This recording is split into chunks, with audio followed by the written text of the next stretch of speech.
In this video, we're looking at finding a linear equation and creating it. So they usually take one of two forms. The first form is what we call the gradient intercept equation, which is pretty common. It's y equals mx plus c, where m is the gradient and c is your y-intercept, hence the gradient intercept form. The next one we're looking at is what we call the point gradient equation of a straight line, and it takes the form of y equals y1 equals m bracket x take away x1. So we're going to look at a couple of examples and how we use both of these. So the first example is find the equation of a straight line with a gradient of 4 and a y-intercept of -1. So straight away it's given us the gradient and y-intercept. So the best form to present this in would be our gradient intercept form, which remember is y equals mx plus c, where our gradient up here is m, so 4, and c is going to be -1. So I can just rewrite this as y equals 4x take away 1. And we're done with that example. It's as simple as that when you're given the gradient and the y-intercept. Now, what happens if we get given something in the forms of two coordinates? So let me make this a little bigger. Here, the problem is we don't have the gradient, we don't have the y-intercept. The first thing we should do is find our gradient. Now remember, the gradient is m equals y2 minus y1 over x2 minus x1. So what that means I need to do is go up and label my coordinates. x1, y1, x2, y2. Let's substitute those into the formula.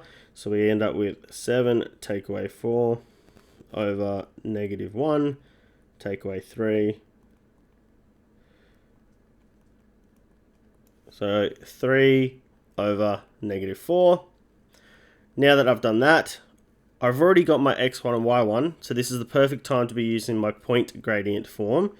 And that, remember, is y minus y1 equals m x take away x1. And what I'm going to do is just substitute all the values we have in. So this becomes y take away 4 equals -3 over 4 x take away 3. Now what I want to do is rearrange this. I'm going to make it in the general form, so everything on one side equaling 0. So how I can get rid of do that is this times this 4 up, and what I'm going to do is end up timesing all this by 4. So I end up with 4y minus 4 equals -3 x minus 3. We can use our arrows to represent our expansions, and I'm going to expand it all. So 4 times y, 4y minus 16 equals -3x plus 9. With the general form, it all needs to equal 0. So I'm going to move it all to one side. I want to make my x a positive. So let's plus our 3x over here, plus 3x. That disappears, and we're left with 3x plus 4y minus 16 equals not plus 9, just equals 9. And remember, because I wanted it to equal 0, we're going to minus 9. Minus 9, they cancel. And we end up with 3x plus 4y minus 25 equals 0. And that's our equation for this line. Started by finding the gradient and using the point gradient form, rearranging it to make it in the general form, which is the 3x plus 4y minus 15. You also might come across some worded problems like this. So a phone manufacturing company has some fixed costs. They pay $1,000 rental, $2,500 in wages, and $500 each week for other costs. It costs them only $100 to produce a phone. We need to create some sort of an equation for the cost of producing and number of phones. So we're going to go y equals mx plus c, where c in this case is the y-intercept, not the cost. Okay, so let's use a different color. This c here is going to be my y value. This n is going to be my x value. M is how much it's going to cost me per phone to make. So this 100 here, that's going to be my M. And C is going to be how much it actually just costs me to run the whole business. So the 500 here I'll do a different color so I can clearly make out. This 500, this 1000, this 2000, they all are going to add up to get my C. So what I need to do is now substitute all this information in.